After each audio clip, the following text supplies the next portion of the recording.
नमस्ते भारत। मैं मीनाक्षी सहरावत। अभी हाल ही में कर्नाटक पुलिस के द्वारा मेरे ऊपर एक केस लगाया गया, मेरे अगेंस्ट एक एफआईआर दर्ज की गई और वो इसलिए की गई क्योंकि मैंने राष्ट्रपिता कहे जाने वाले एक व्यक्ति के ऊपर कुछ टिप्पणियाँ की। टिप्पणी करते समय मेरी भाषा एकदम नियंत्रण में थी। मैंने कोई अशोभनीय अमर्यादित शब्द का प्रयोग नहीं किया।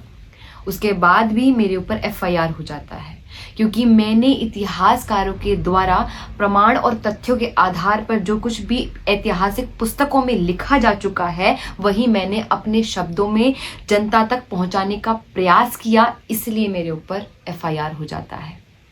आप विचार कीजिए कि भारत जैसे देश में एक पंजाब क्षेत्र के सांसद भगत सिंह को आतंकवादी कहकर पुकारते हैं। हमारे देश में वीर सावरकर को गालियां दी जाती हैं। हमारे देश में प्रभु श्री राम के होने के बार बार प्रमाण मांगे जाते हैं। हमारे देश में श्री कृष्ण के चरित्र को बार बार गिराया जाता है, उनके चरित्र का दोहन होता है, लेकिन ऐसे लोगों पर कोई एफआईआर दर्ज नहीं की जाती है। आप विचार कीजिए कि हमारे देश में एक पेंटर जो माता सीता, माता लक्ष्मी और अन्य कई देवियों की नंगी तस्वीरें बनाता है, उसको पद्मश्री और पद्म भूषण से नवाजा जाता है। एफआईआर तो होने से रही। हमारे देश में मदर टेरेसा आती है, हमारे देश की संस्कृति को खराब करती है या कन्वर्जन करती है और उसको भारत रत्न मिल जाता है।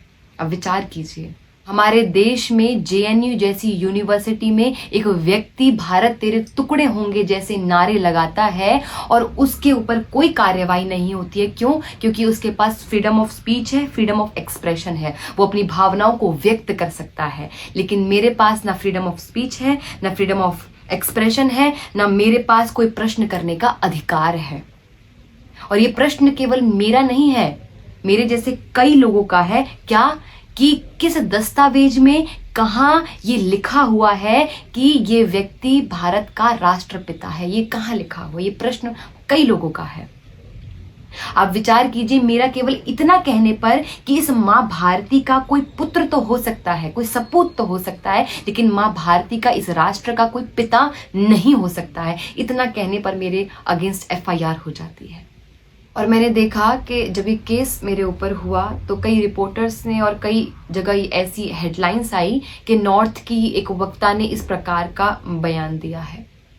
हमने कब से अपने आप को इस प्रकार से नॉर्थ और साउथ में बांट लिया? एक बॉर्डर कब हमने खींच दिया? मैं